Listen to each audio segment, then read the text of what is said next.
Thiruvananthapuram വണ്ടിത്തടത്ത് school വാഹനം തോട്ടിലേക്ക് മറിഞ്ഞ് 21 കുട്ടികൾക്ക് പരിക്കേറ്റു. പൂവത്തൂർ ഗവൺമെന്റ് LP സ്കൂളിലെ വാഹനമാണ് അപകടത്തിൽപ്പെട്ടത്.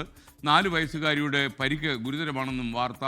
റിനു ശ്രീധർ തിരുവനന്തപുരത്ത് നിന്ന് ചേരുന്നു. റിനു, ഈ അപകടത്തിന്റെ കൂടുതൽ വിവരങ്ങൾ എന്തൊക്കെയാണ്? ഇന്ന് രാവിലെയാണ് തിരുവനന്തപുരം വണ്ടിത്തടത്ത് അപകടം ഉണ്ടായത്. പൂവത്തൂർ ഗവൺമെന്റ് LP സ്കൂളിലെ 31ഓളം വിദ്യാർത്ഥികൾ സഞ്ചരിച്ച സ്കൂൾ വാഹനം വണ്ടിത്തടം പൂവത്തൂരിലെ കനാലിലേക്ക് മറിയുകയായിരുന്നു, നിയന്ത്രണം വിട്ട് മറിയുകയായിരുന്നു എന്നുള്ളതാണ് ദൃക്സാക്ഷികളിൽ നിന്ന് അടക്കം നമുക്ക് ലഭിക്കുന്ന വിവരം. ഇപ്പോൾ ഏറ്റവും ഒടുവിൽ ലഭിക്കുന്ന വിവരം അനുസരിച്ച് 21 കുട്ടികൾക്ക് ഗുരുതര പരിക്കുണ്ട് എന്നുള്ളതാണ്.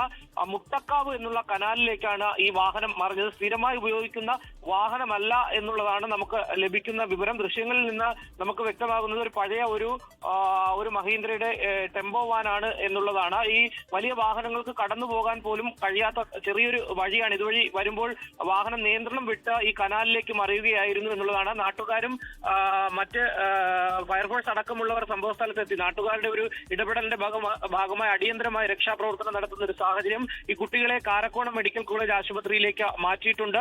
ഒരു കുട്ടിയുടെ നില അതീവ ഗുരുതരമാണെന്ന് ഉള്ള വിവരമാണ് നമുക്ക് ലഭിക്കുന്നത്. 4 വയസ്സുകാരി പഞ്ചവിളകം സ്വദേശിയായിട്ടുള്ള ജോനിതയാണ്. ഈ കുട്ടി ICUവിലേക്ക് മാറ്റിയിട്ടുണ്ട് എന്നുള്ള വിവരവും ലഭിക്കുന്നുണ്ട്. ഈ സ്കൂൾ വാഹനത്തിന്റെ ഫിറ്റ്നസിനെ സംബന്ധിച്ചിട്ടുള്ള കാര്യങ്ങൾ ഉൾപ്പെടെ പോലീസ് സ്ഥലത്തെത്തി പരിശോധിക്കുന്നുണ്ട് എന്നുള്ള വിവരമാണ് ലഭിക്കുന്നത്. എന്തായാലും 21 കുട്ടികൾക്ക് ഗുരുതര പരിക്കുണ്ട് എന്നുള്ള വിവരമാണ് ലഭിക്കുന്നത്. 31ഓളം കുട്ടികളാണ് ഈ വാഹനത്തിൽ ഉണ്ടായിരുന്നത്. വിവരങ്ങൾ നൽകിയത്. ലോകത്തെവിടെയായാലും ഏത് സമയത്തും 24 വാർത്തകളും ഓഗ്മെന്റഡ് റിയാലിറ്റി പാക്കേജുകളും എക്സ്പ്ലെയിനറുകളും വിശദമായി കാണാൻ ഞങ്ങളുടെ YouTube ചാനൽ നിങ്ങൾക്ക് സബ്സ്ക്രൈബ് ചെയ്യാം.